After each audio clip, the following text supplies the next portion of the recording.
తీసుకొచ్చిన పబ్లిక్ హీరింగ్ల వేళకు ఇక్కడ స్థానికంగా ఉన్న అప్పుడు ఎమ్మెల్యేకి వ్యతిరేకంగా మేము కర్మాగారాలు ఎట్రో కానీ దక్కన్ కానీ పబ్లిక్ హీరింగ్లో మొట్టమొదటి మద్దతు తెలిపి ఇక్కడ కర్మాగారాలు రావడం వల్ల ఈ ప్రాంతం అభివృద్ధి పదంలో ముందుకు దూసుకెళ్ళిపోతుందని మీకు అందరికీ కూడా తెలియజేస్తూ ఎన్నో కార్యక్రమాలు చేస్తూ అన్ని పార్టీలని కూడా చూడటం అంటే అన్ని పార్టీలు మీరు అనుకోవచ్చు ఎందుకు చేస్తారు మనం ఇక్కడ రిజర్వేషన్లో ఉన్నాం కాబట్టి మా యొక్క సహాయ సహకారం కావాలని వివిధ పార్టీలు అడుగుతారు కాబట్టి మనకి గతంలో నేను కాంగ్రెస్ పార్టీలో చిన్నప్పటి నుంచి ఉంటే మరి పార్టీ విడిపోయిన తర్వాత ఆంధ్రప్రదేశ్ని మరి రకరకాల పార్టీలు మారవలసి వచ్చింది.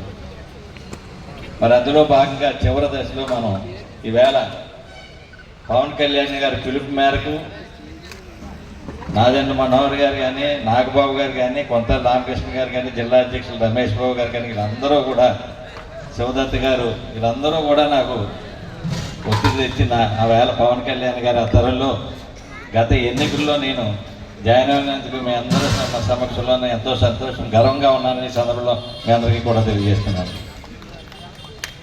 జనసేన పార్టీ ప్రతి గ్రామంలోనూ కూడా ఎంత పర్సెంటేజ్ అని కాదు కార్యకర్తలు ఉంటారు.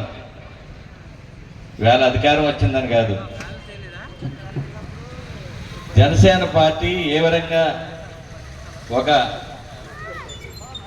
విప్లవాత్మకమైన మార్పు తీసుకురావాలి సమాజంలో అని చెప్పేసి పవన్ కళ్యాణ్ గారు ఏదైతే కోరుకున్నారో ఆ దిశలో ఆయన అడుగులు వేస్తూ దశల వారీగా ఎన్నో సంవత్సరాలు ఎదురు చూసి ఈవేళ అధికారంలో రావడం జరిగిందని మీ అందరికీ కూడా తెలుసు.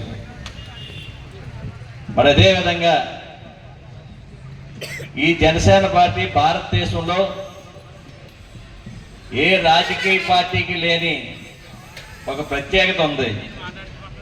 ఈ Janasena party service oriented party, service చేయడమే ముఖ్య ఉద్దేశం ఈ సందర్భంలో మీ అందరికీ కూడా తెలియజేస్తున్నాను.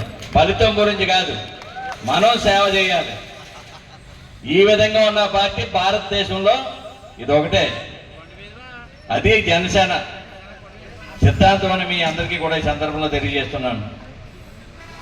ఏంటంటే ఆయనకి ఒక సేవా దృక్పథంతో కలిగిన వ్యక్తి పవన్ కళ్యాణ్ గారు.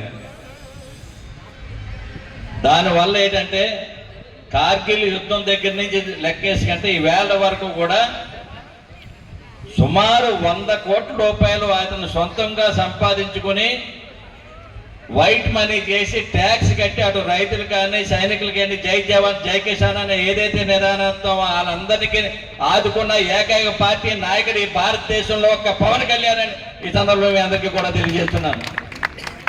ఏంటి